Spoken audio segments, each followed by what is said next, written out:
Greetings and welcome to Mount Olympus. I am Hercules Invictus, and today I am honored to bring you Living Hellenismos with Tony Mierzwicki. Greetings and welcome, Tony. I'm doing really well today, Hercules. How are you? I'm doing phenomenally well. Today was one of those days you dream about having, and I had it, so I can't complain. Lucky you. Fantastic. Okay, so we may as well get going. We're very pleased to have Doug Blake on the show today to talk about his tarot deck, An Oracle of Kemet, Tarot of Nutchuru, and its companion text and guidebook with the same name. I actually reviewed this tarot deck and book for my Pathos blog, Holistic Spirituality, in February 2023, and wanted to learn a little bit more about it. But first, let's look at the author's background. Doug Blake has studied tarot, Hermetic Kabbalah, magic, and Kemetic, which means pharaonic Egyptian history, language, religion, and magic for many years. He's a Freemason, a local officer, and National Grand Lodge officer for an international religious fraternal order, and is active clergy within a Gnostic church. Doug, who is a graphic designer, musician, vocalist, and artist, currently lives between Seattle and Tacoma in Washington. Doug, thank you so much for making yourself available and coming on the show. How are you today? I am doing great. Thank you for having me. I'm really looking forward to hearing what you have to say. I thoroughly enjoyed your tarot deck and the companion text. They're absolutely gorgeous and beautiful to look at. But I can't help noticing that there are other Egyptian-themed decks available. So what do you think makes your deck superior to the other decks?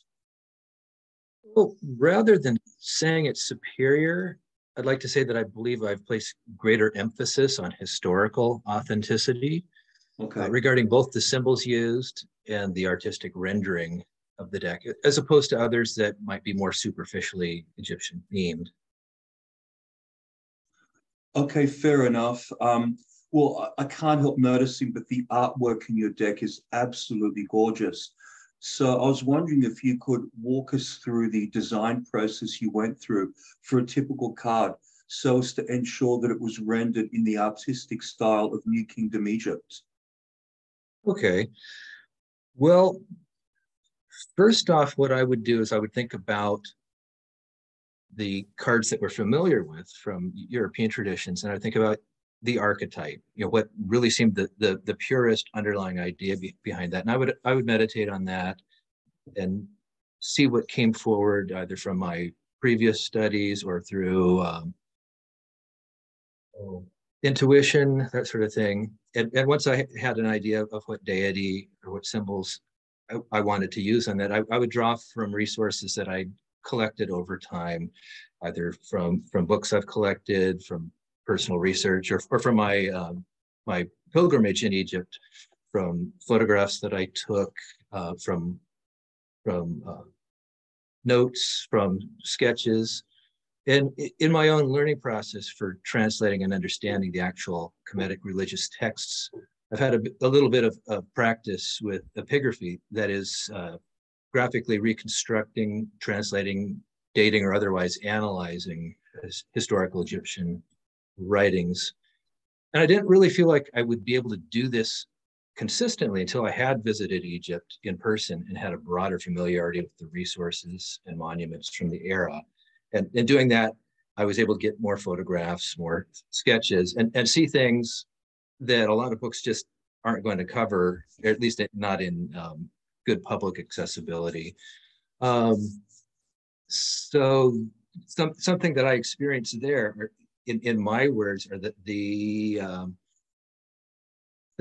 temples in Egypt are alive, and by that I mean that still depicted on their walls are the rituals they performed there, and I found that intensely moving. But as far as being able to really narrow down on the particular era that I found the most attractive, and I really felt was the height of Egyptian religion and artistic development, which is New Kingdom, about 18th to 20th dynasty. I really zeroed in on the 19th dynasty. And from the temple complex at Karnak, the temples at Luxor and Abydos especially, as well as tombs in the Valley of the Kings. I made a note of the color palette and the pigments that were used and the conventional assignment of colors to objects or to personages, and even the hieroglyphs themselves. It's something I discovered in my studies were that even over the course of some 3,000 years of Egyptian history, they were very consistent in the way they assigned colors to certain things they depicted, right down to if they were using colors in hieroglyphic inscriptions, the individual hieroglyphs were very consistently certain colors. For example, the Ankh symbol that we're all familiar with, more often than not was depicted as blue, or I didn't even know really till I started working on the deck, in a conscious sense, that the scepter, some people call it a phoenix wand, but we see Egyptian deities usually holding in one hand, are almost always green. And that's just a couple of examples of things to keep an eye on to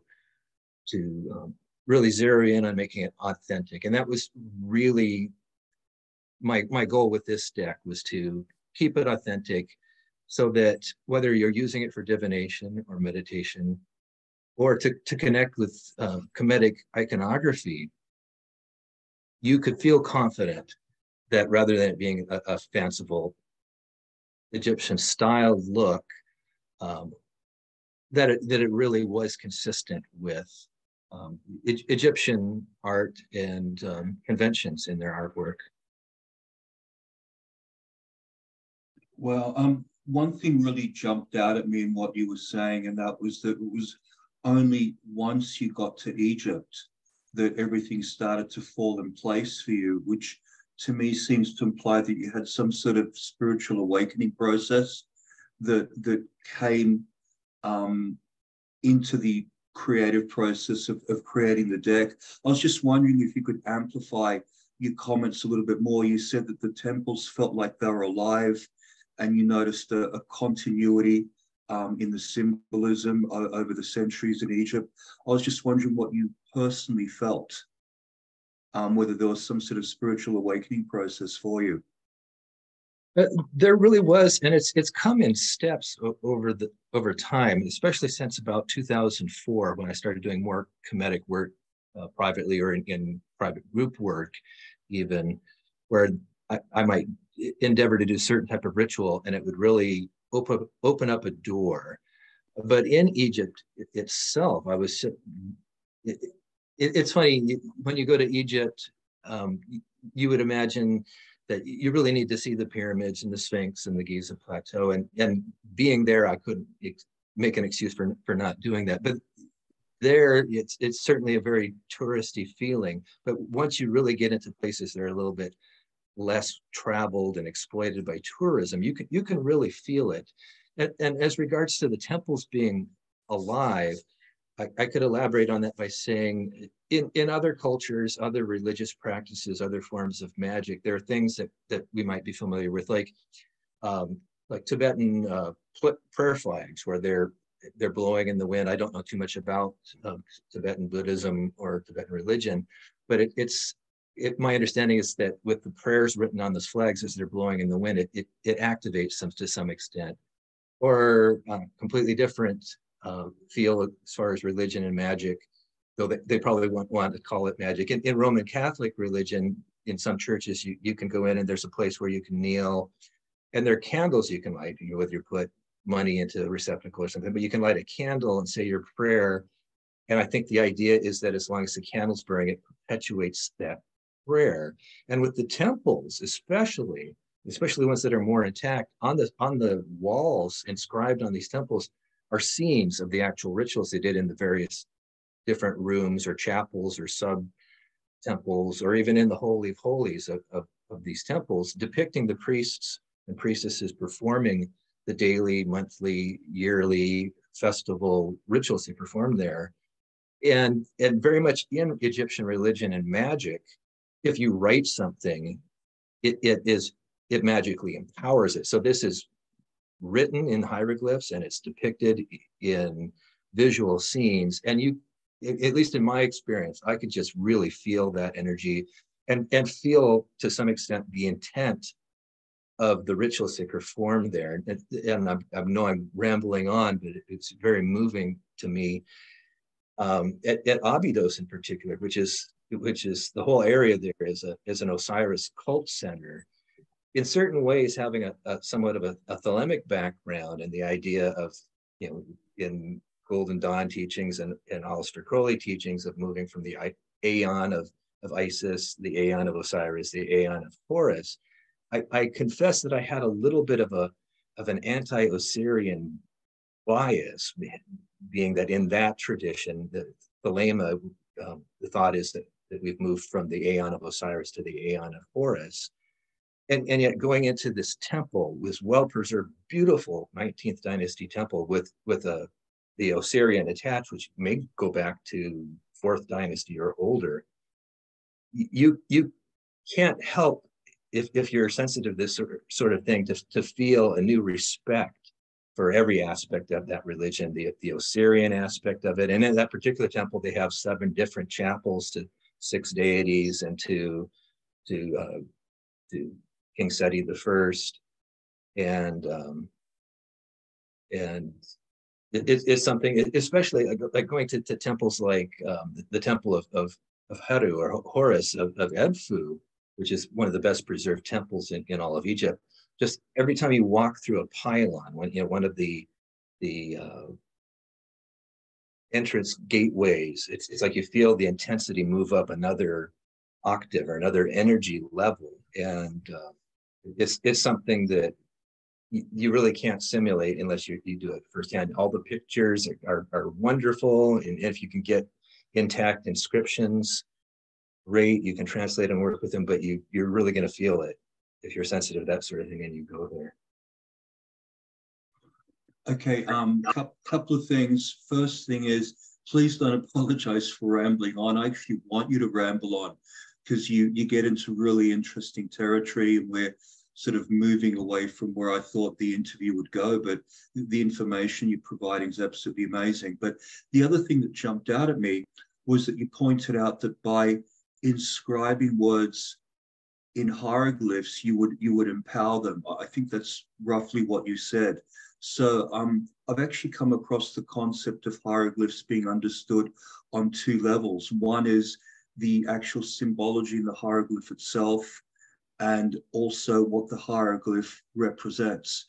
So both as a meaning, both as what the hieroglyph means as a word, and also the symbology within the hieroglyph. Is that sort of in keeping with your experience with the hieroglyphs? I think that's a great way of putting it. And I think that's part of the value to working with the hieroglyphic language, the glyphs of the hieroglyphic script, is that they have that pictorial aspect that really speaks directly to the psyche, much more than just a symbol like the alphabet that we're most familiar with, where the capital P or the capital M doesn't necessarily have an intrinsic meaning in and of itself until you spell a word with it. But with the hieroglyphs, you have the meaning of the word that's written out, but you also have some very deeper meaning. And when you're using it for magic, and the name that they use for their writing system, that writing the Egyptian language, was Medu-Netia, which means basically the words of the deities. And so they saw writing as being very magical. And they took it very seriously when they would inscribe a picture, whether it had a caption in hieroglyphs or not. In that, if, for example, if they're going to depict a scorpion, they might do so in a way where you don't have the stinger there, so that you're not going to get the toxic or the painful part of it. You're not going to invoke that magically, though you may be invoking some other aspect of that symbol. But I think you're right on as far as talking about that there's a multi-level meaning and power to the hieroglyphic writing. Which implies that they would be incredibly powerful when used in magic, if you've got all these shades of meanings, these levels of meanings. I really believe so. I personally experience it that way. Did you want to share some of your experiences in working Egyptian magic?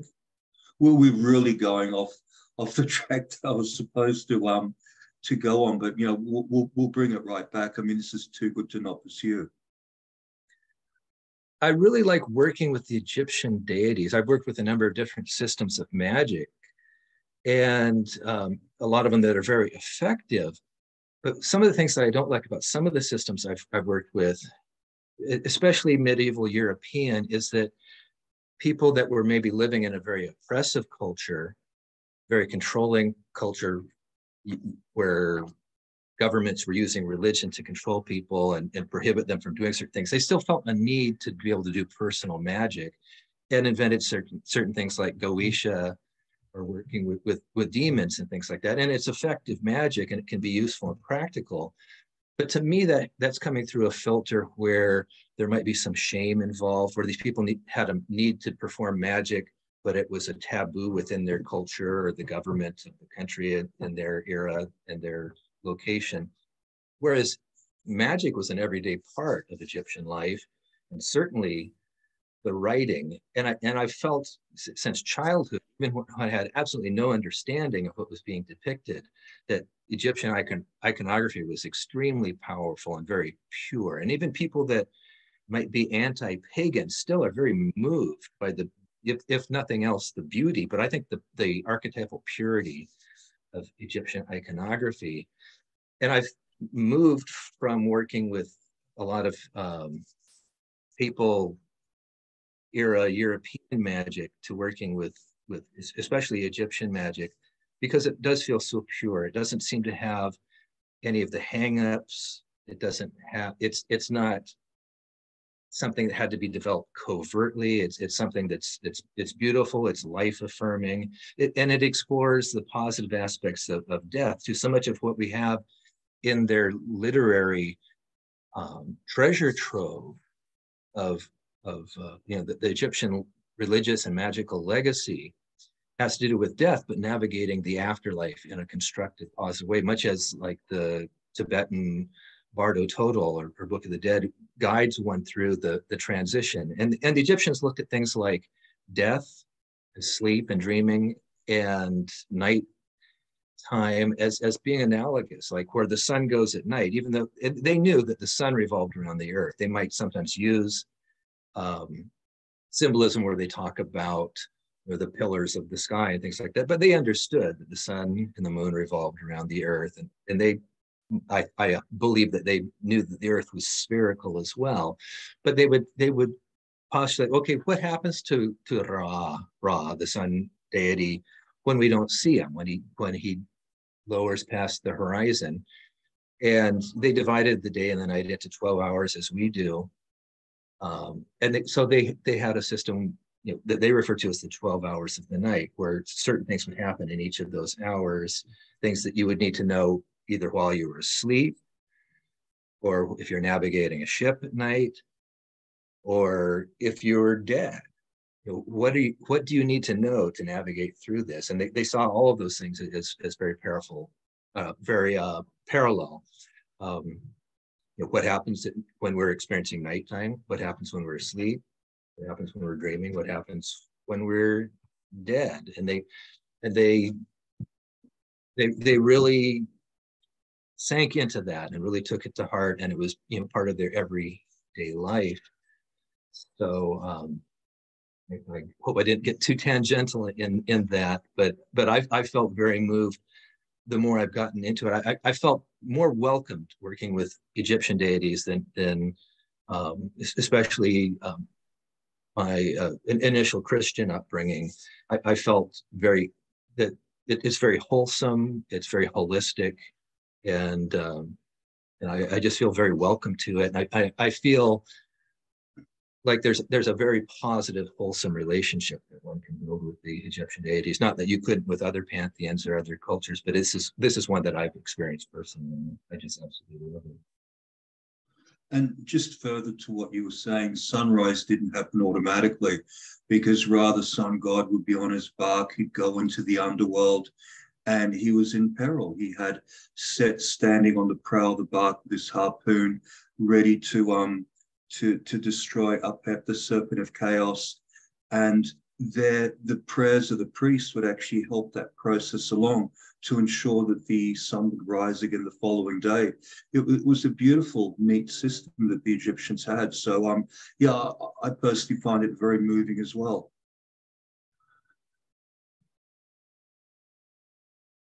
I think that for the priests and for the people as well, as they're doing those rituals, it's helping them to be mindful of how do they confront chaos, whether it's in their daily life or whether when it's in health or in sickness, or when they're asleep, or when they're transitioning in the afterlife.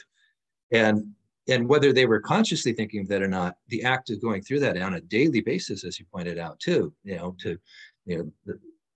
Ra has set as the sun in his bark at sunset and is going to rise, but is imperiled at night.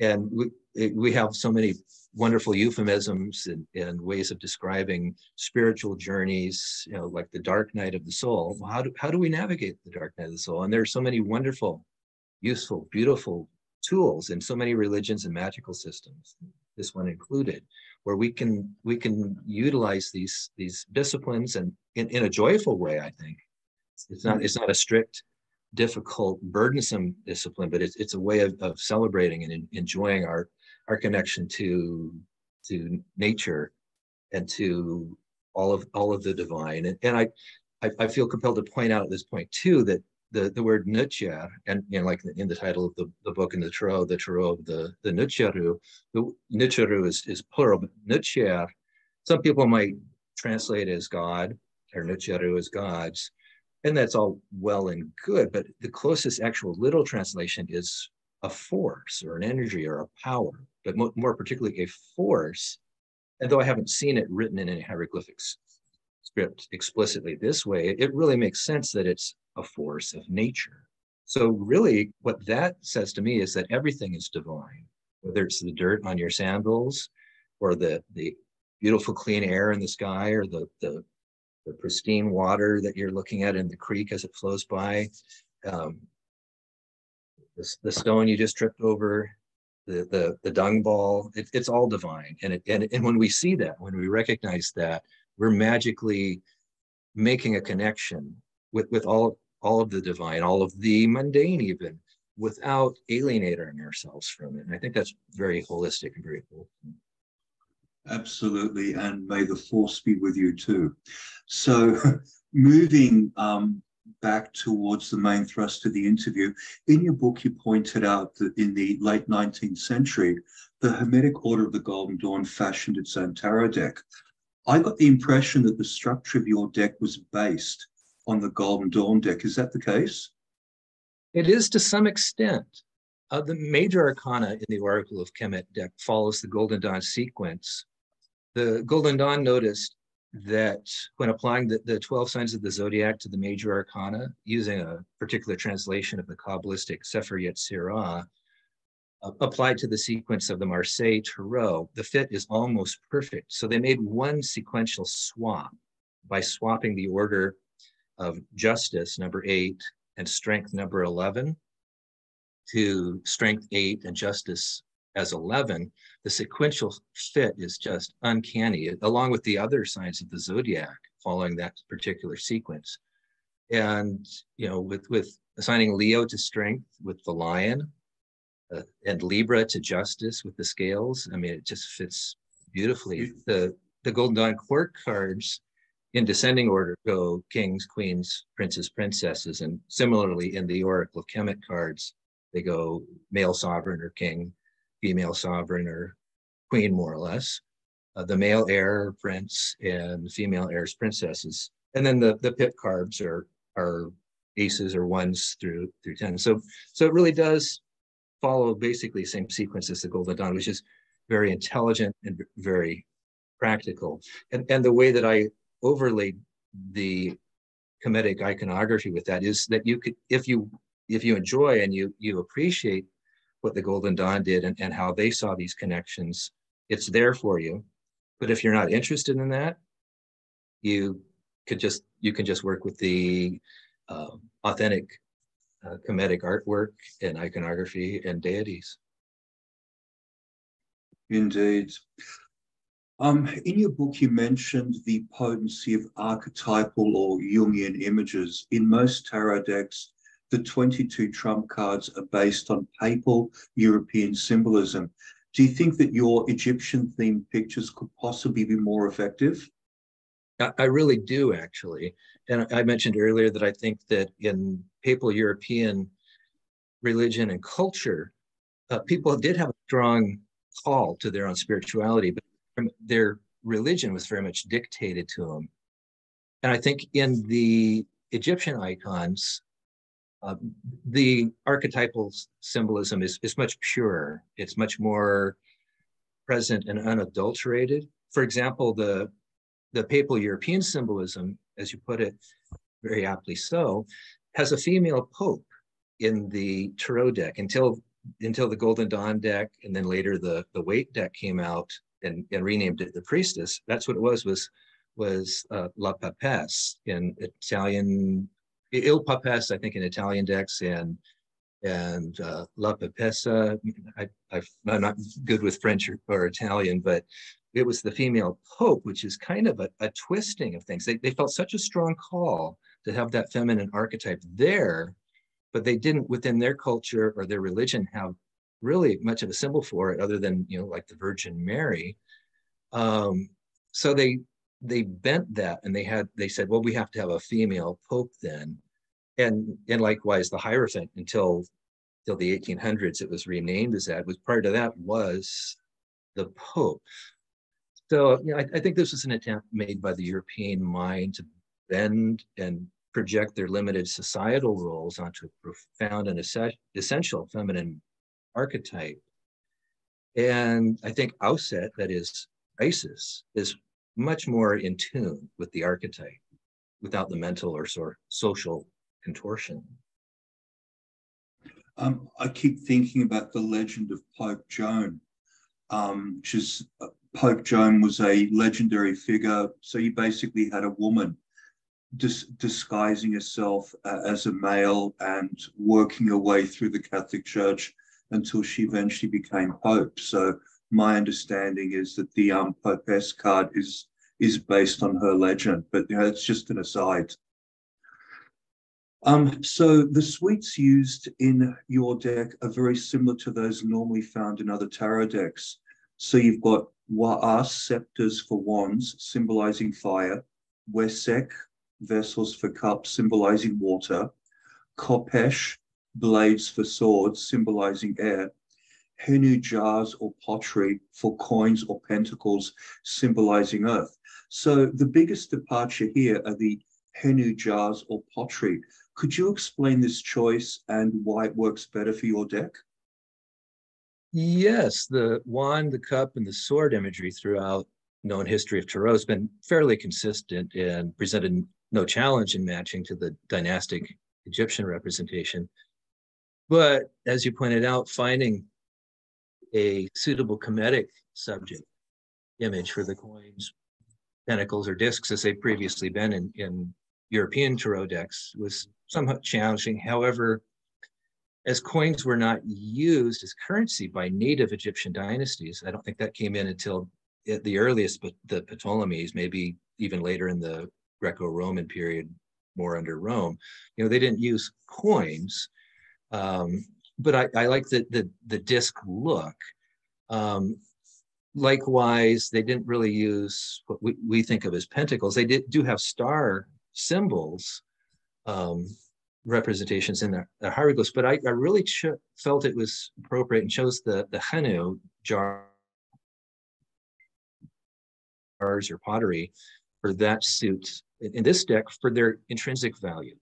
Being that originally the pentacles or discs or pentacles were coins, I thought something with intrinsic value would be appropriate, as they were used for, jars, and earthenware was used for trade and barter, and their ability to hold tradable commodities, and especially with their earthy quality and their more or less round shape, I thought it was a fitting thing. I did consider using mirrors, but I thought that would be more of a stretch and a little bit away from the earth quality, the round quality, because the Egyptians did work with round mirrors. But I really do think that this was a fitting use of symbolism for the coins, for the discs, and it still has that round shape, and it definitely gives that earthy feeling.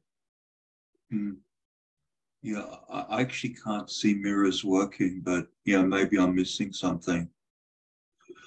In your deck, the 4 court cards per suite feature alternating polarity of gender and stages in life. So you have Nisu, male, sovereign or king, which is the mature flame of mastery. Atiit, female, sovereign or regent, which is a mature flow of mastery. Awa Ao, male, heir or prince, aspiring breath of youth.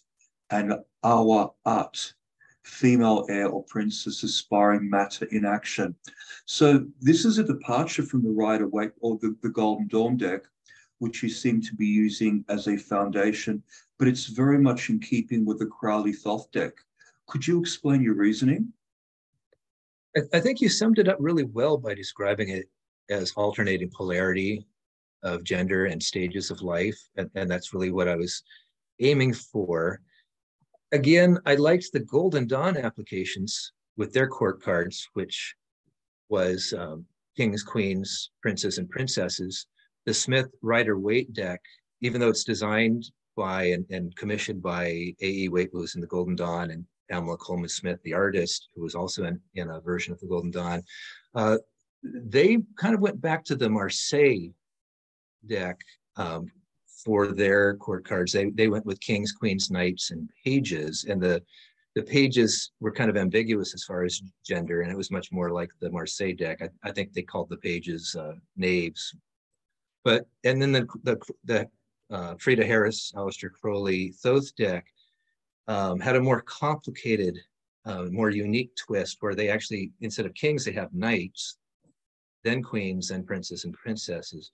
But I really liked the idea of since the court cards in my work with Tarot have been really good representations of either aspects of your own psyche, or maybe people you know, or how people you know might represent some symbol to you, to have these 16 characters who you have adult male, adult female, or whether they're of adult age or not, they've achieved mastery or have a lot more control over their life. Whereas the princes and the princesses are once again the polarities, male and female, but they're people that are still aspiring to that, whether they're of adult age, whether they come of age or not, or whether they're literally children. It doesn't really matter. And there's something that I talk about in the book too, is that, for example, you could have a prince of wands, and it doesn't necessarily mean it has to represent a young male that you know. It could be part of your psyche, or it could even be, it could be any gender, but maybe representing a somewhat more masculine form of some part of your psyche or some person, you know. But I really like the idea of the alternation. I like the polarity. I like the mature, immature, or established, not yet established sort of a feeling. Here's an interesting piece of trivia that I discovered a few years ago, is that in some of the oldest known surviving tarot decks from Italy, from circa 1441 to 1451 is what they're considered to be dated at. There's actually one surviving deck that doesn't have 16 court cards. It has, let's see,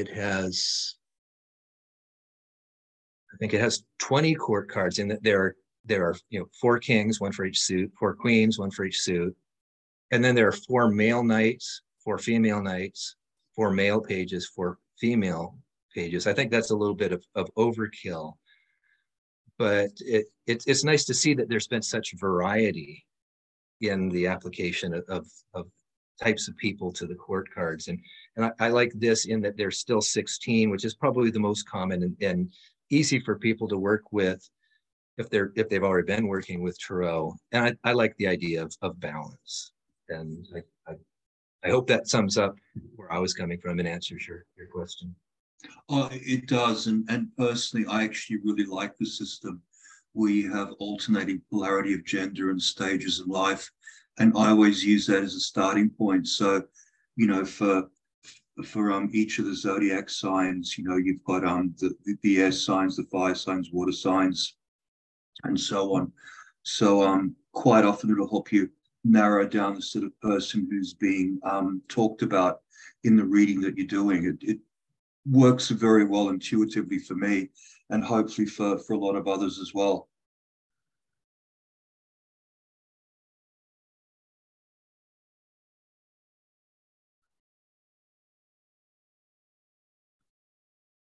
Okay, so do you have any other comments you'd like to make about the differences between your deck and other tarot decks?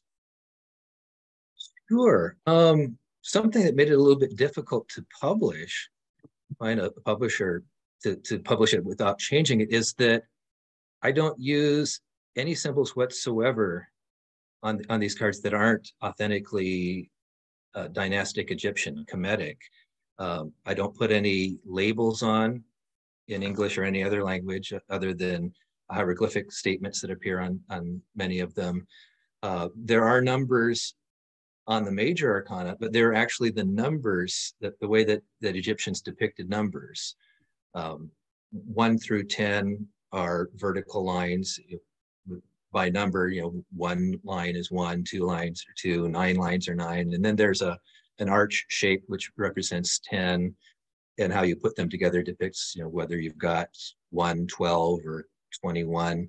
And something that was neat, that was a fairly recent discovery over the last 5 years or so, was they had 0 in the mathematical symbol in ancient Egypt. And the 0 symbol is actually the hieroglyph for beauty or contentment or good. We hear about Nefertiti, Nefertari, the beautiful one has come. Neferu, the beauty of beauteous. But the hieroglyph, the symbol that the Egyptians used for 0 is the hieroglyph for beauty. And so on the card that you could correspond to the Fool card, for example, there's right at the top, just very subtle in the top margin, there's the Nefer hieroglyph.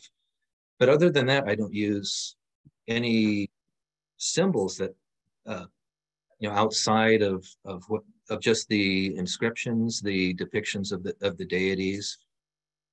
And something I do explain in the book is, especially with most of the major arcana cards, is something that I discovered in studying Egyptian art, Egyptian inscriptions and magic, is that quite often, if you're looking at a depiction of a deity, one of their gods, goddesses, one of their necheru, you might be able to identify them by colors or by things that they typically hold or have on hand, or an animal they're associated with. But the way that you positively identify them, since some of them, there are several deities that have hawk heads, or falcons more particularly, several cows, some that look like jackals, although some of those are actually wolves, or other various animals. The way that you positively identify them are by the inscriptions. And quite often, and this is part of their magical way of depicting deities, is it'll say Jed Medu an, and then the name, like it could say Jed Medu an Auset. And what that means is words spoken by Isis, and then it would follow what she's telling, what she's wanting to narrate in the picture that she's appearing on the temple wall, or on the papyrus, or whatever implement or object that she's speaking to us from. So in the cards where there are Necheru depicted, the major arcana especially, the hieroglyphs actually do say something, and they say, for example, on Auset, Isis, which corresponds in this deck to the high priestess, or to previously the Popess, it says Jed Medu and Auset, words spoken by Isis, and it leaves it open. So if you're using the card for meditation, he could speak to you and have a special message for you from her, or from your psyche, from the divine as a whole, from nature, from wherever you have a message coming to you. And other than that, there are no written words. They're places where things are identified. In the court cards, it basically says in hieroglyphs whether they're a male ruler of wands or a female ruler of swords or whatever they happen to be. And there are other places where, like in the Wheel of Fortune card, the four sons of Horus are identified by their names. But I really did try to keep it simple. I wanted the cards to be able to speak to people and for people to be able to reflect on them, whether they're using them in a spread or using them for sortilege, just taking out one card at a time, or something that I wish I'd included in the book. It came to me afterwards that I thought about it and I forgot to include it, was in addition to spreads, you could take the deck, shuffled or not, and start laying them out.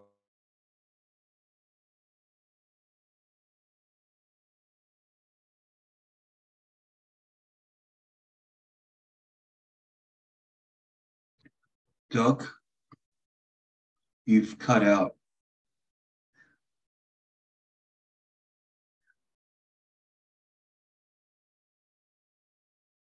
Doug? He's still here, but the sound froze up. That's weird. Doug, if you can hear us, please try calling back in.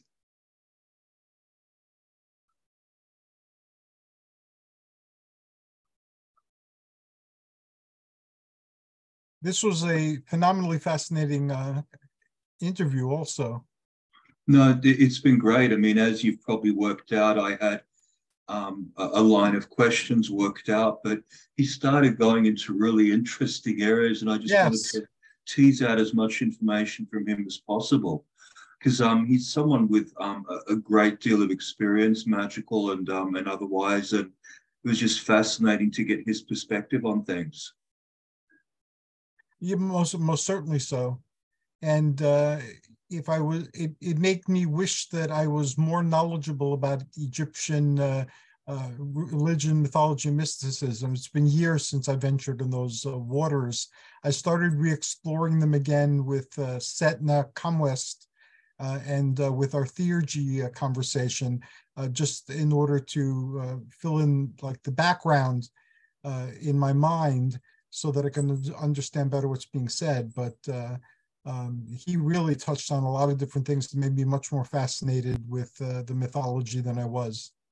I mean, Herodotus was an incredible Egyptophile. He believed that everything that the Greeks had come from the Egyptians. From the ancient Near East. One thing that he said that really fascinated me before he disappeared was he said that within the last 5 years, it was discovered that the ancient Egyptians had a grasp of the zero concept. And my understanding was that the zero concept had come from the Arabs. So with the mathematics promoted by the Greeks, there was no zero. It was an Arabic contribution. So to find that it actually goes back to ancient Egypt is absolutely fascinating. So I'm going to be Googling that as soon as this is over. I just got a text message from Doug saying he's trying to reconnect. Okay. So, yeah, I'm on the page where it shows the participants. This way, when he comes in, I'll be able to let him in right away.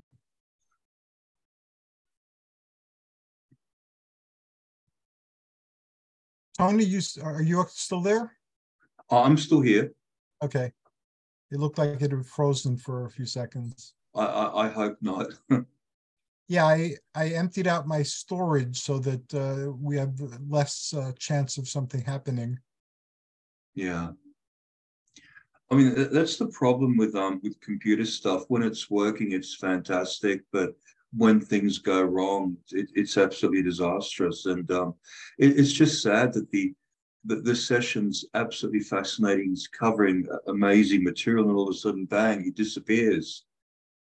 Yes, it is. I used to feel terrible about it, but then I watched professionally produced clips by networks that have tons of money and lots of skilled people, and it happens to them as well. The things freeze up, they lose the person they're talking to, they get distortions or static. So I don't feel bad about it anymore. I try to mitigate it, try to have it not happen, but it often does, and there seems to be nothing we can do about it. Yeah. Well, hopefully he won't be too much longer.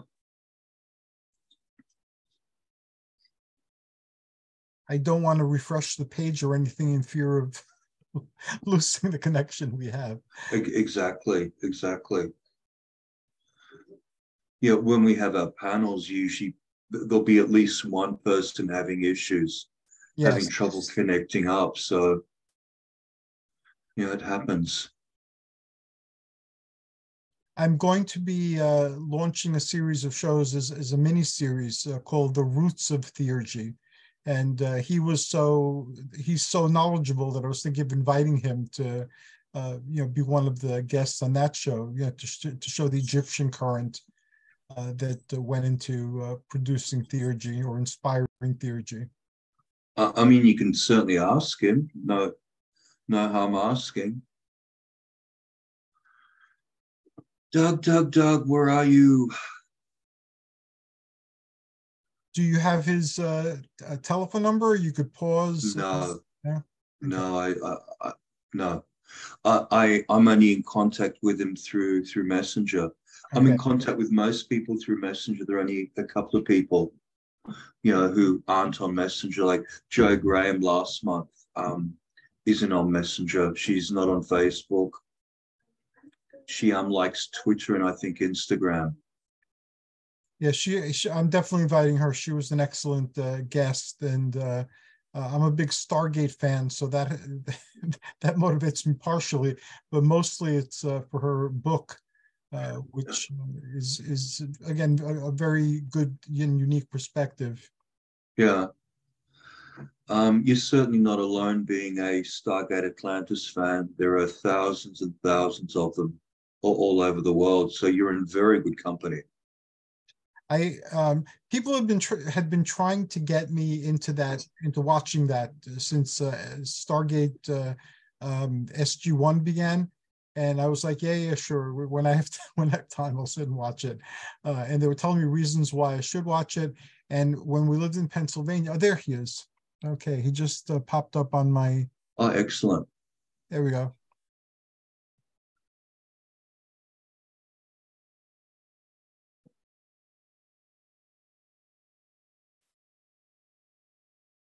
I think I'm back. Welcome back.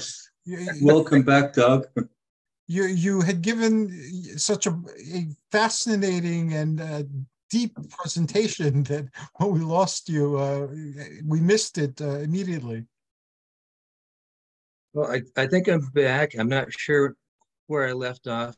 I recall the question was any other differences or anything I'd like to share about uniqueness of this deck.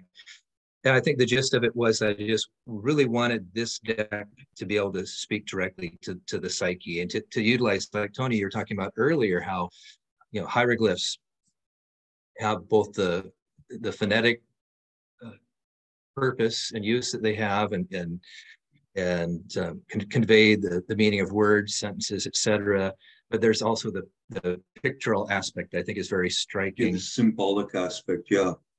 Yeah, and I really wanted to capture that, and this can swipe the deal breaker as far as people that might have been interested in publishing but wanted me to add English titles or numbers and things like that.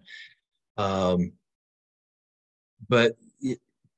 kind of to contrast that, back in the early 2000s, I actually started on a completely different deck that was based on my experiences with studying the Golden Dawn, studying Aleister Crowley's work as well, and BOTA, and also having some knowledge of the history, the actual history of the Tarot as we know it.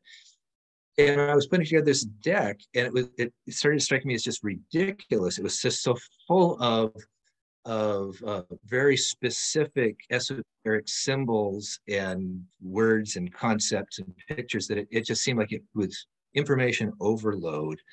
And I've seen other people do a really great job of that. Like, for example, Lon Milo Duquette in his Tarot Ceremonial Magic, he includes, I think, everything that the Golden Dawn included, everything you could imagine that in one way or another that Aleister Crowley included from his work with the Enochian system. It had things from the Goetia. It had things from the I Ching in it. And so in a way, that sort of thing has already been done and done quite well. And I decided to take a different turn, especially getting more into mysticism, is, you know, a little bit more into intuition and direct gnostic in a real sense, you know, direct connection, as opposed to just an intellectual thing. I could see very easily, especially people that are brought up in Western culture, where you could get caught up so much up. And I think John Dee did this, where he was such an academician. He got so caught up in the intellectual thing, he had to hire people like Edward Kelly to be his seer.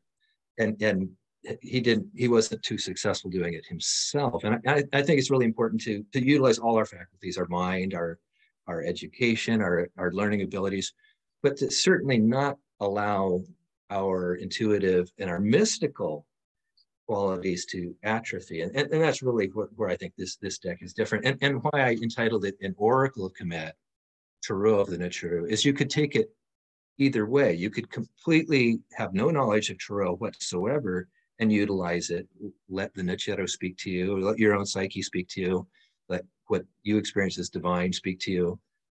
Or knowing that it does have a one-to-one correspondence to more formal ceremonial decks like the Golden Dawn deck, if you know where to look for it in it, you can utilize that also, or you can utilize both, really. So I didn't really feel a problem and saw really a necessity for including the title An Oracle of Kemet, Tarot of the Nichiru. And you can use it for either one. And there's one little secret, one little kind of anecdotal thing. I didn't go into too much in the book, but in order to convey some of the Sephirotic correspondences, that is the spheres and also the paths on the Kabbalistic tree of life, I didn't on the card, okay, this is in this sphere or this path. But when I painted them, I did the shading, the highlighting, and the shadows.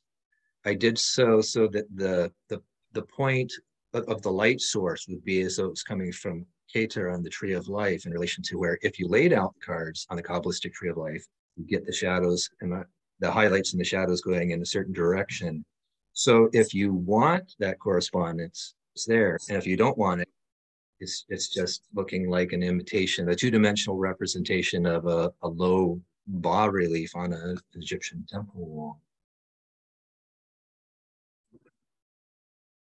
When your line dropped out, I was having a conversation with Hercules about how I had missed the announcement that the ancient Greeks already had the concept of a zero, because my understanding was that the ancient Greeks provided us with the number system, but they left out the zero, and the zero came from the Arabs. So I'm absolutely fascinated by the idea of the ancient Egyptians having a zero concept many hundreds of years before the Arabs came up with it. I think that it's easy to sell different cultures short. People make assumptions about different cultures, and so many times when a culture is overrun by another, be it through a military being taken over, being overrun, a lot of the wonderful things in their culture, their sciences, are either lost. You know, the conqueror didn't know they were there, or otherwise, wanted to destroy the previous culture. And it's easy to assume that cultures didn't have this or didn't have that when it was lost or overlooked or even intentionally hidden. So who knows when different cultures developed their mathematics or their zero concept. I'm not the least bit surprised that the Greeks, there's evidence now that they had the zero concept. It wasn't something that just came from the Arabs. The Arabs perhaps developed it on their own, or got it from the Greeks, or even from Egypt, or for all we know from Mesopotamia or China. But I think it's great to keep an open mind, and it's wonderful when new discoveries like this are made. It's so great that we're still through archaeology today, discovering new things about these wonderful cultures that are part of our human legacy. Hmm. In your book, you provide a simple 7-card spread and a more detailed 10-card spread for readers to try. I was wondering whether these spreads are optimal for your deck, or should they just be considered starting points for readers? I really only included those just because I felt like a book on Tarot would be lacking, especially if it was somebody's introduction to Tarot, if there weren't examples of spreads. I can't necessarily say that I was the first person to come up with a 7-card spread like the one I use. I think I fashioned it for myself, and I like to use that a lot. And I use the 10-card spread as well. But I thought giving 2 examples would be a good starting point. And like I mentioned earlier in our conversation today, I wish I'd included the idea of just laying them out in a line, and maybe when you feel like breaking it into 2 or more forks in a road. But there's an infinite way of using Tarot and systems of divination and systems of meditation like this. And I want to encourage people to explore any and all of those, whether it's modifying an existing one, and people are certainly welcome to take the 7-card one that I provided, modify it, add more cards to it, change how it's used. I've seen different versions of the 10-card spread. Some people call that the Celtic cross. Mm-hmm. I think it's great to experiment and find what works best for you. Don't limit yourself, whether you're new or you've been doing this for years. Don't limit yourself to any one thing. Otherwise, you could get stuck, or you could miss things that you could otherwise bring forth if you keep an open mind and experiment and enjoy and celebrate your own uniqueness. Wonderful advice. You provide a bibliography to enable less experienced readers to get up to speed. For readers short on time who only wanted to study 1 or 2 books, which ones would you recommend over and above the others? I could think of 3, I think, that would be really useful for people. For history, a great book that I read within the last 5 years or so was by Paul Hewson, called The Mystical Origins of the Tarot. And he's got an extensive background in different cultures and magic, and he's a great writer. And I think he's really good with his authenticity and his commitment to genuine academic work. And yet you can tell that he uses these things intuitively in a very organic way. But yeah, The Mystical Origins of the Tarot is great for history, for Egyptian religion. Something I think is absolutely wonderful, and they've actually got 2 books out now. One was published posthumously, but Eternal Egypt by Richard Reedy is wonderful. I mean, he gives practical, useful rituals that are taken from actual academic, very, very accurate translations of actual Egyptian rituals and practices, orations, devotional things. But he gives a great background on the religion too, and the priestcraft. And the other one, the newest one, is Everlasting Egypt. And bless their hearts, the group that he worked with published that after he passed on. For esoteric and technical Tarot, for people that are really into the Kabbalistic things and working from the point of view of Western magic, Robert Wang's The Kabbalistic Tarot is a great book. It's a resource on a number of things in addition to Tarot, but it's cool because he contrasts a number of different published decks, with historical significance, of practical significance, of cult use, and for people that are just starting out or otherwise like to get a foothold in this sort of thing. I can't recommend. I can't give more praise to those ones in particular. Those are great sources, and highly encourage those. Just on a personal note, I knew Richard Reedy while he was alive, and I can't say enough wonderful things about him. He was a guy who had his heart in the right place, was very devoted to the Egyptian gods.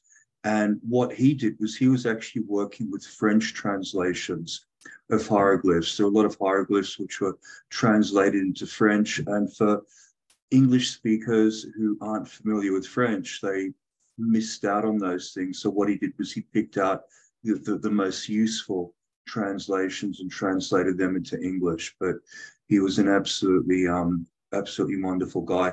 I can't say enough good things about him. I didn't have the pleasure of meeting him in the flesh. I was able to communicate with him via email shortly before he passed, but I have the greatest respect for his work and people that he worked with. And one of the people he worked with that's really into the language and into translating as well was Matt Wheelton, who sadly recently...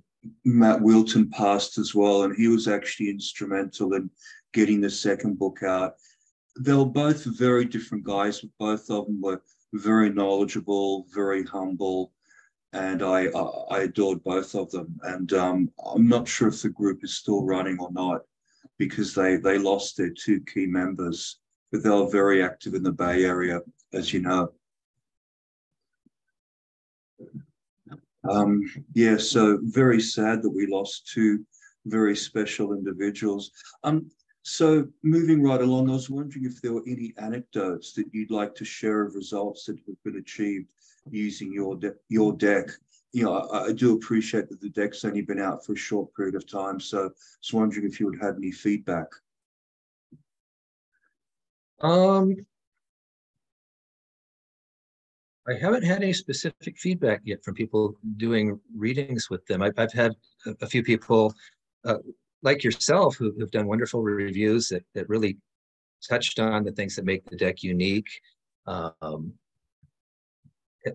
some feedback on the book from one person that bought it who was saying that she felt that even though it's specifically geared as a guidebook to this particular deck, that she thought it would be useful for people studying tarot in general and studying Kemetic religion as well. And that was nice to hear, because one thing that delayed the publication was finding a publisher for the book, and the two are published and available differently. That they're both available on demand, and you can get the book through the publisher and through Amazon and through Barnes and Nobles as well. But the deck you have to get through Printer Studio.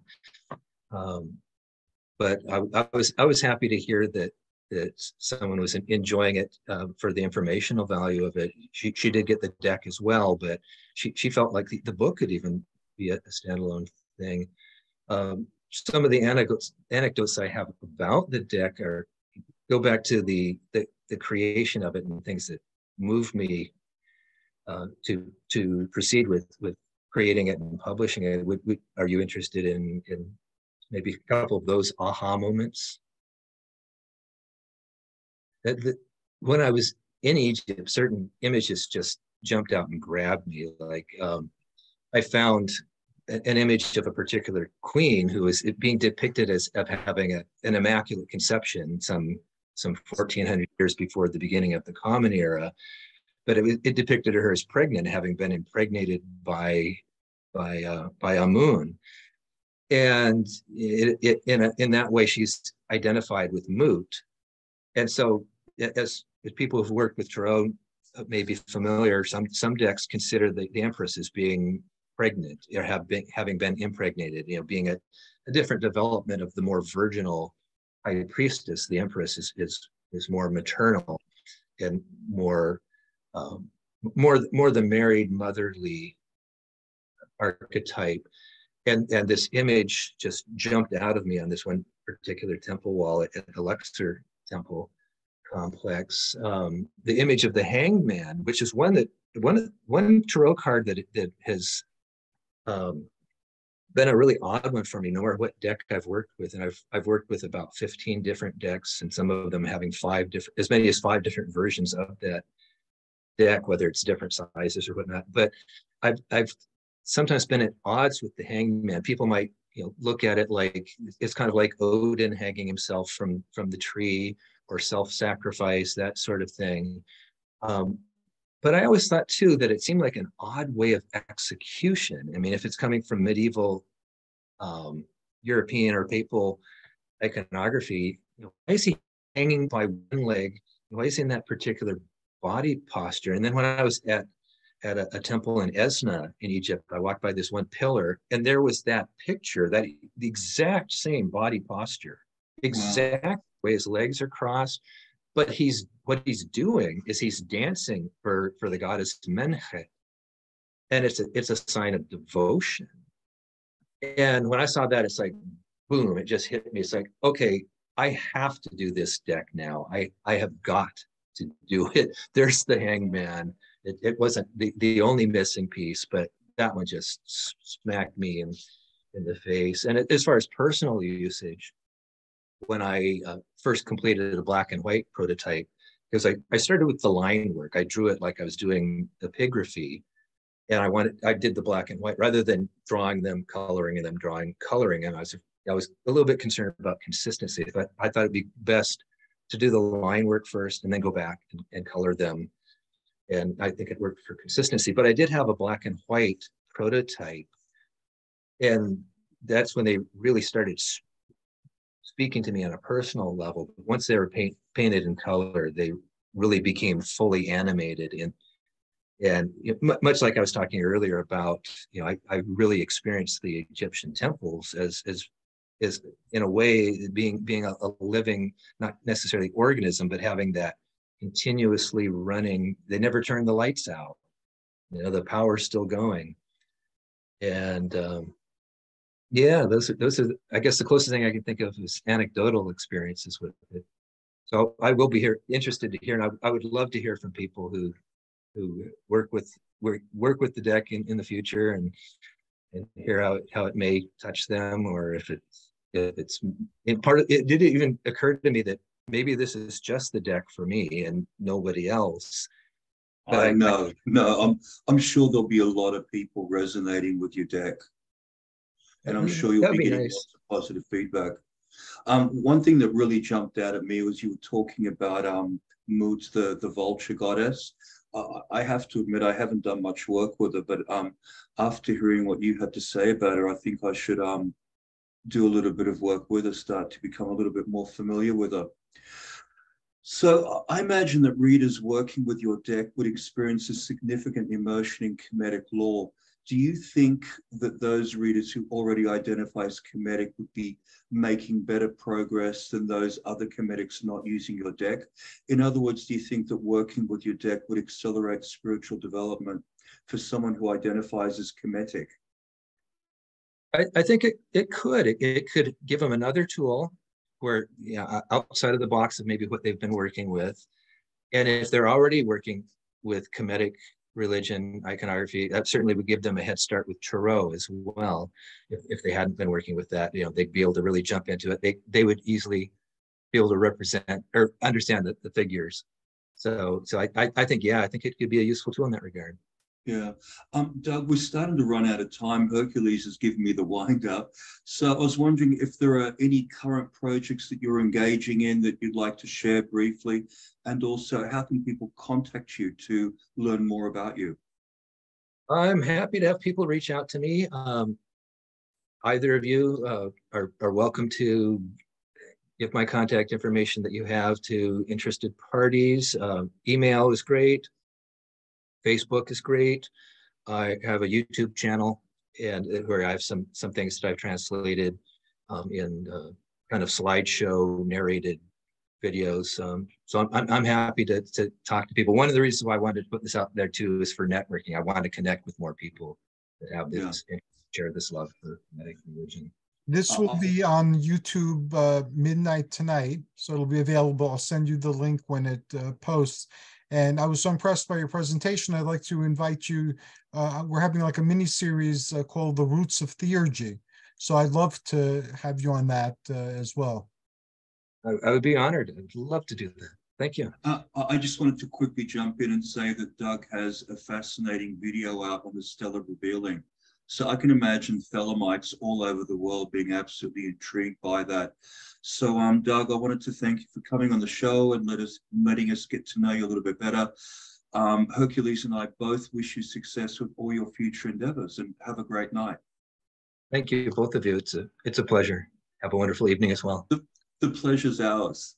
Yes, indeed it is. And thanks to our future audience. This isn't playing live unless many of our presentations, but it will be available very soon.